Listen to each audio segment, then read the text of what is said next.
and we'll go ahead and start with our normal housekeeping item. Mr. Cothran, you want to take a roll for us? Miller, Here. Black, Monfee, Hatley, Duffield, Choate, Edgel, Here. Clear, Here. Cothran, present. Mr. Keller, Present. we have a quorum. We have a quorum. All right. Okay, everybody's had an opportunity to look at the minutes from our October meeting. What's your pleasure?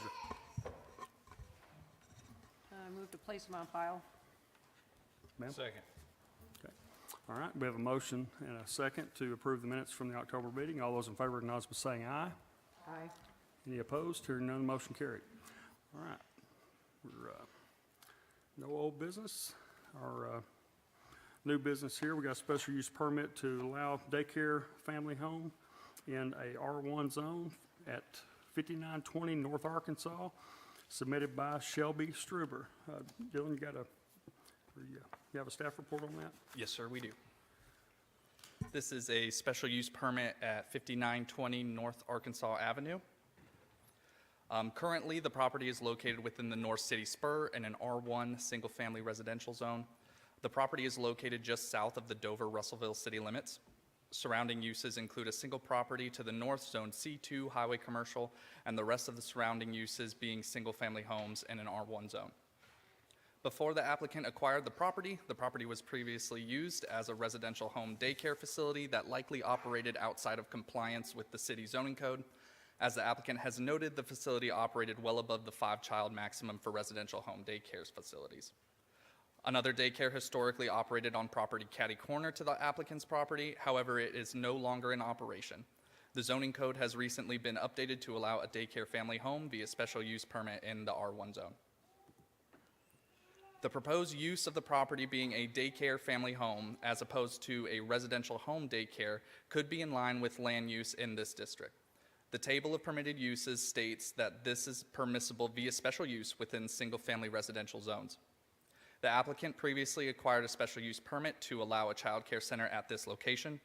A child care center does not allow the operator of such facilities to reside on premises. The applicant is now seeking a special use permit for a daycare family home to allow them to reside at the residence and keep greater than 5 children on site. The applicant is not proposing any changes to the property at this time and therefore is not triggering any requirements such as commercial building design, landscaping, etc. The applicant's property has a large driveway with large areas for off-street parking, with sufficient parking for staff and parents dropping off or picking up children at any given time. This application upholds all relevant regulations for child care facilities as laid out in Article 3.5 of the Russellville Zoning Code. The use should be defined as a daycare family home due to the fact that the applicant is intending to reside on the premises. The applicant will comply with all regulations laid out in Article 3.5, in particular Article 3.5.12, as well as laws and regulations administered by the Arkansas Department of Human Services Child Care Licensing Unit. Therefore, it is staff's recommendation for approval of the special use permit to allow operation of a daycare family home as a result of the findings below. The proposed special use preserves the character of the neighborhood. The applicant demonstrates thoughtful design complementing neighboring uses. The applicant has submitted a sufficient parking analysis. The applicant demonstrates compliance with the regulations within Article 2.3 and Article 3.5 of the Russellville Zoning Code. And finally, the proposal promotes orderly development and supports the intent of the zoning code. Are there any questions for staff? Okay. Is that Yes.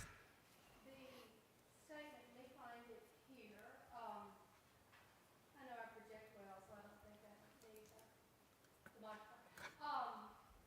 It says could be, you said the application could be in line instead of it is in line with. So I'd like to know the intent of the wording, it could be in line with the zoning, Absolutely. instead of it is in line with the zoning. Yes, ma'am. Having been on the other side of zoning code laws, I need clarification, please. Yeah, absolutely. That is just standard language for anything that's going to be a special use permit. We have to consider it as something that could be in line, not something that necessarily, is or isn't. So saying it could be in line for all intents and purposes means that this is something that's appropriate for this district. So when we use that language, something could be, for us, that means it fits within the character of the district.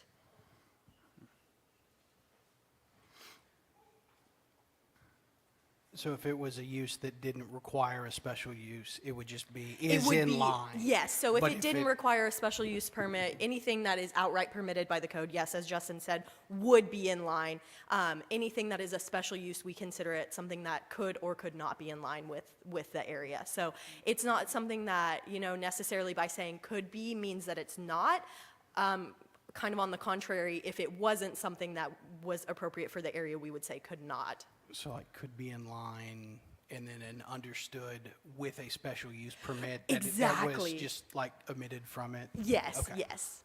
But in general, in an R1 single-family residential zone, daycare is not permitted if they're having more than 5 children. So the Business, is that correct? So the code was actually just updated, I believe it was in September. There was a change brought that allows a daycare family home, which is 5 to 16 kids, I believe is the adopted use, to be permitted via special use permit in the R1 zone. So that's what they're applying for today. And I believe in that code adoption, we also changed it to where a child care center, which would be a commercial center, is not any longer permitted in the R1 zone, even by special use permit. So it was one of those things where they had to kind of jump through several hoops because of the way the code used to be, and we did do some changes to the code to reflect what we thought was more common sense, I guess, would be the right word. Yes. Any other questions? All right. Okay, I'm just going to hang out. thank you, Victoria. Because my next one. Yes. Before we move on, I have been asked to remind everybody, when you do step up to the microphone, be sure that for us up here, make sure your microphones are on when you speak, but also to be sure you speak into them and you're clear. So anyway, Mr. Keller had asked me to mention that, so anyway. Commissioners, what's your pleasure? Everything good with y'all? Motion to approve? We have a motion and a second to approve this request. All those in favor acknowledge by saying aye. Aye. Any opposed? Hearing none, the motion carried. All right. Item number 2, special use permit to allow a drive-through restaurant in a C4 zone at 916 North Arkansas Avenue, submitted by Brahms Incorporated. Victoria, you got a staff report? I do. So this is, as stated, a special use permit at 916 North Arkansas Avenue for Brahms. This is currently a vacant lot in a developed commercial corridor with both offices, retail, and restaurants in the vicinity, located adjacent to Little Caesars, Kathy's Flowers, an office building, and fast-paced health urgent care. Additionally, a residential neighborhood is located adjacent as well. This location, for those of us who have been around here for a long time, was the previous location of Long John Silver's. The property is zoned C4, Neighborhood and Quiet Business, with surrounding zoning being C2, Highway Commercial, and C4 to the north, R3, medium-high density residential, and C4 to the south, and C2 and C4 to the west. The proposed use of the property being a restaurant, drive-in, or through would be in line with the land uses in the C4 Neighborhood and Quiet Business Zone. This proposal does meet the intent of the section Article 3.22 Commercial Building Design. Article 3.22.5 addresses commercial building design standards. Staff will confirm that the applicant is meeting all commercial building design standards that kind of get into the nitty-gritty regarding facade materials, articulation, entrances, and utility screening prior to building permit issuance. Article 3.23.1 3 requires sidewalks with new construction or improvements that increase the value of the property by more than 50%. So sidewalks are required and are shown on the site plan along all 3 frontages of the property. Article 4.3 does address privacy fence requirements for commercial developments abutting a residential use or zone. And as stated, there is that residential development there to the east, and the proposed development does include a 6-foot privacy fence on the east side of the property. Article 5 addresses landscaping, which is shown on the plans. The applicant did get approved for variances to the landscaping in our 5 o'clock Board of Adjustment meeting. So since those variances are approved at this point, the landscaping they have proposed is in alignment with those variances. Article 6 outlines parking requirements. The proposal does include 58 parking spaces with 3 ADA spaces provided. The ADA space locations are appropriate and have striped aisles showing circulation to the doors. The applicant must confirm adequate parking with the business license application in the form of a parking analysis. So as a result of all of this, staff does recommend approval of the special use permit to allow operation of a drive-through restaurant with the following conditions: that they would comply with the conditions of their variance that was approved earlier this evening. And this is as a result of the finding that the proposed development does align with the intent of Article 3.22, and the use is appropriate within the commercial corridor. The applicant demonstrates thoughtful design complementing neighboring uses, and the applicant demonstrates compliance with regulations within Article 2.10, Article 5, Article 6 of the Russellville zoning code, and the proposal promotes orderly development and supports the intent of the zoning code. Are there any questions for staff?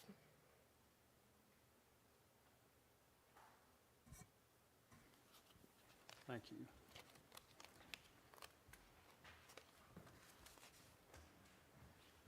Do we have anybody that'd like to speak on behalf on this request here? We didn't have anybody sign up, but our sign-up sheet was up here and not where it usually is. So if anybody here has any comment or whatever, feel free to. All right. Commissioners, what's your pleasure on this? Motion to approve? Okay. Second. We have a motion and a second to approve this request. All those in favor acknowledge by saying aye. Any opposed? Hearing none, the motion carried.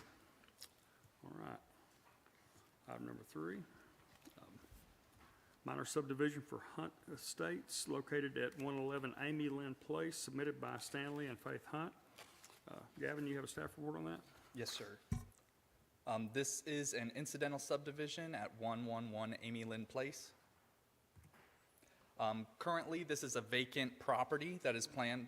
Oh, I'm sorry. Would you mind defining what an incidental subdivision is? I mean, can you define that for us? Sure, yeah. My understanding is that an incidental subdivision is just a singular subdivision or a small subdivision from a larger parcel. Okay. Again, this is a vacant property currently that is planned for the development of a new single-family home along Amy Lynn Place. Amy Lynn Place is a short paved street that outlets to Hilltop Drive to the east. The area is in the R1 single-family residential zone surrounded by single-family homes and empty wooded lots. Currently, empty lots are intended to be developed into single-family homes. Under normal circumstances, this type of incidental subdivision can be approved at the staff level. However, staff is only granted this authority to approve this type of incidental subdivision when all approval guidelines laid out in the Land Subdivision and Development Code, Article 6.2.1, are met. In this case, 6.2.12 is not met, as it states no vacation of streets, alleys, setback lines, access control, or easements is required or proposed. This application is to dedicate approximately 25 feet to ensure that the right-of-way for Amy Lynn Place is of sufficient width. The dedication includes 25 feet from the center line and the remaining paved width on the opposite side of the street, as a survey we have indicates that the current owner owns portions of the entire paved width of Amy Lynn Place. This application is also to dedicate approximately 30 feet to ensure that right-of-way along Hilltop Drive is of sufficient width. This would be approximately 30 feet west from the center line of Hilltop Drive. When the city of Russellville annexed this portion of the city, Hilltop Drive was already in existence, although right-of-way had not been granted or transferred to the county or the city. New proposed subdivisions of land or development along Hilltop Drive where right-of-way has not been dedicated will need to dedicate right-of-way sufficient for their half of the right-of-way adjacent to their property. The proposal includes a dedication of approximately 30 feet along the eastern property line and an acceptable alignment for Hilltop Drive, as the property owner does not own any portion of the paved width of Hilltop Drive. The legal description is correct and closes per our GIS department, and upon approval of this final plat, we'll submit the final survey with accurate dedication information provided in compliance with the LSDC as outlined by Article 5.3 regarding the final plat. Therefore, it is staff's recommendation that the Planning Commission approve this incidental subdivision request based on the findings below, that the final plat conforms to the final plat requirements outlined in Article 6.2.1 of the LSDC. The right-of-way being dedicated is adequate for the street section now and with any future sidewalk or trail improvements in the future. And finally, residential development is the highest and best use of this property. Are there any questions for staff?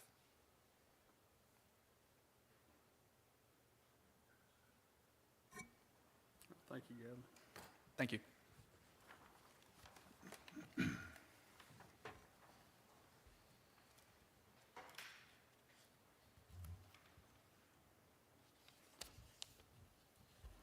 All right.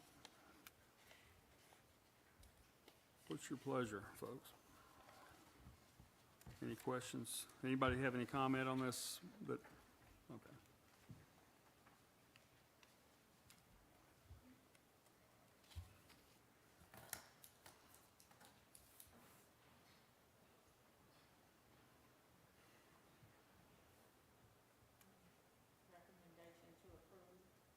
Okay.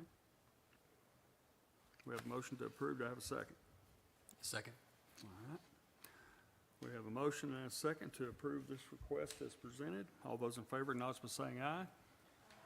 Any opposed? Hearing none, the motion carried. Yeah, go ahead. All right. Okay. All right.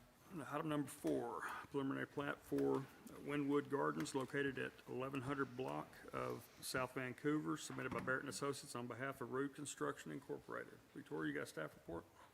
I do. So as stated, this is a preliminary plat in the 1100 block of South Vancouver Avenue. The existing conditions, this is a vacant parcel located in approximately the 1100 block of South Vancouver. This was previously a wooded lot that was cleared after it was rezoned to walkable neighborhood earlier this year. Most of the properties within the area are R1, single-family residential zoned lots with residential homes on them. The applicant is requesting approval of a preliminary plat for a 37-lot subdivision on which they are proposing to build single-family homes. The property was rezoned earlier this year to walkable neighborhood as the property owner desires to take advantage of the smaller front yard setback in the WN zone to allow for rear parking and a more aesthetic streetscape. Pardon me. So instead of going through my entire lengthy staff report that you guys have in front of you, I am just going to be touching on really the conditions of things we kind of still need to get rectified before we can really move forward with this. So again, these are the things that we will require kind of resubmitted for us to get approval, final approval, I guess.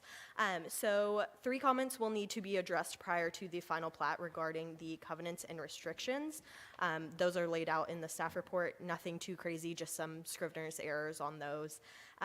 The street that runs through the subdivision, Statler Loop, has been sent over to Pope County 911, and we are still waiting for that to be approved prior to construction beginning on the subdivision. But I did hear back from them today, and they said they should get back to the city within a week or so on that. So should have an answer on that pretty shortly. Sidewalks are required along the entire frontage of the subdivision, and so they were not shown along the West 12th Street frontage, so that is something that we're going to need shown. The applicant must provide a master drainage plan showing positive drainage away from each building pad on each individual property and indicate private drainage easements where necessary to retain positive drainage. And all utility easements need to be shown and graded out to the master drainage plan. And those two comments were per the engineering department.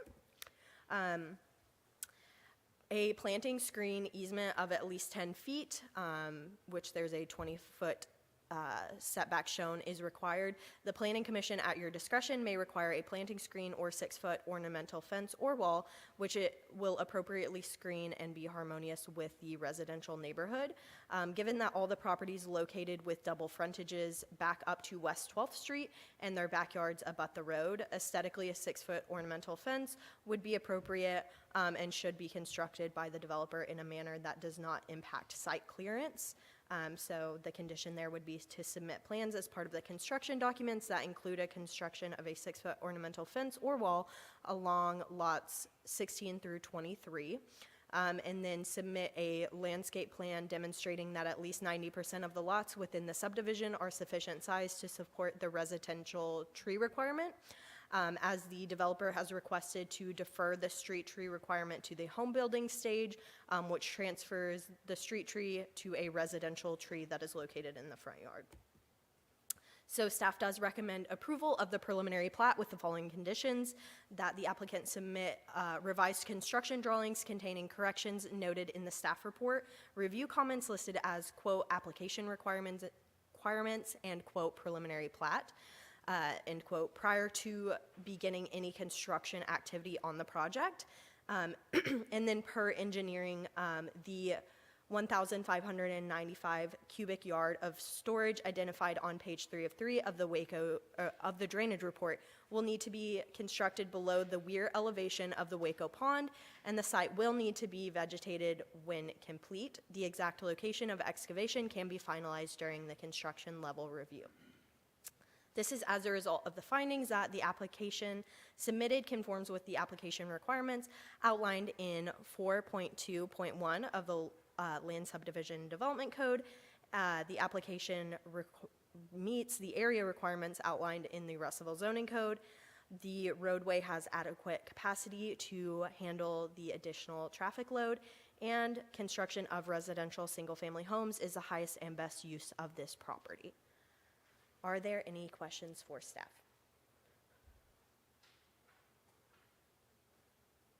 Thank you, Victoria, appreciate it.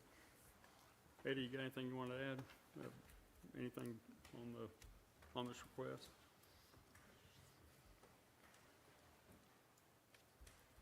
I didn't see Dave. Where's that today?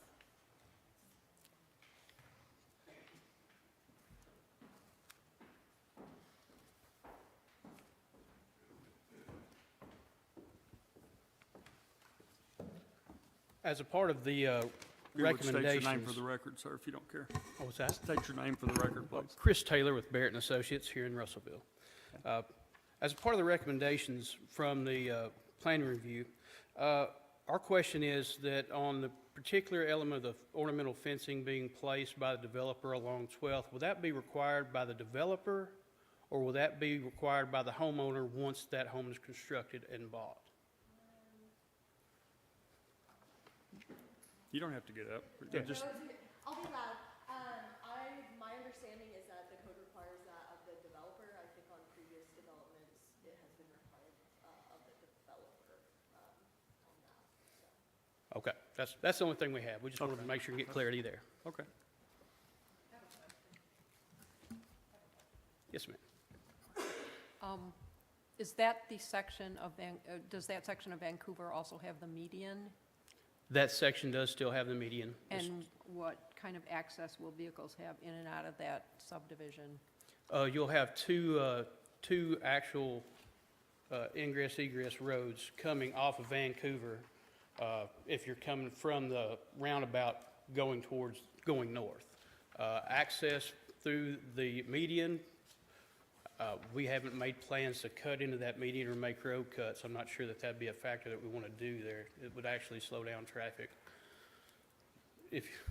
through that area, and that's what everybody wants. You don't want a whole lot of traffic going in and out of there in front of everyone's house. Maybe make the roundabout and come back into the subdivision if you were on the opposite side of Vancouver.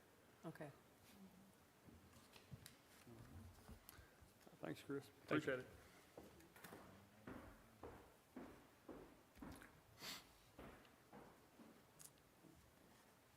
Any other questions for staff or for Barrett or anybody?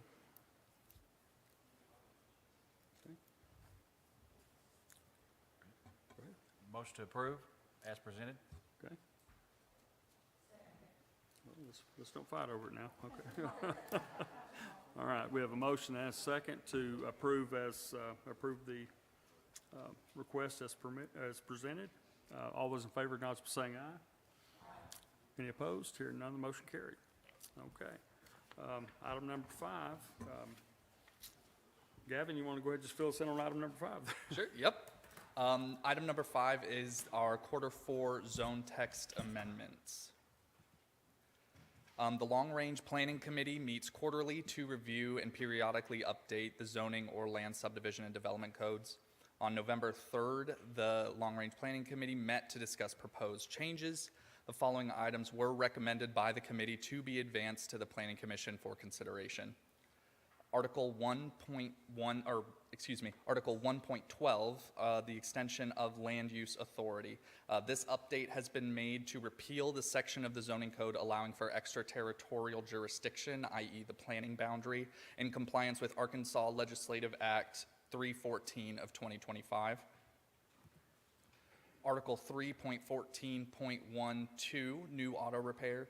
This update is to create a consistent aesthetic standard for auto repair garages when compared to other businesses or services that utilize roll-up doors. Article 5.12.2, tree preservation credits, credit options, reduction in required trees. This update is to close a loophole and explicitly disallow tree preservation credits from applying to landscape islands in parking lots. Article 7.4.13, temporary signage. This update is to increase allowable square footage for temporary signs to provide flexibility for larger retailers. Article 7.8, digital signs. This update is to allow digital signs in C4, neighborhood and quiet business, via special use permit. It is staff's recommendation that this application be forwarded to City Council with the recommendation of approval in regards to the updates to Articles 1.12, 3.14.12, 5.12.2, 7.4.13, and 7.8 of the Russellville zoning code based on the findings below. The Long Range Planning Committee recommends these additions and updates. The updates provide clear guidance to staff. The changes are consistent with the objectives outlined in Reimagine Russellville 2040 Comprehensive Plan and the Russellville Zoning Code. Are there any questions for staff?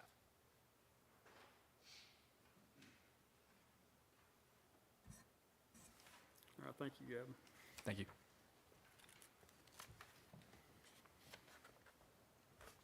Commissioners, talk to me. What's your pleasure?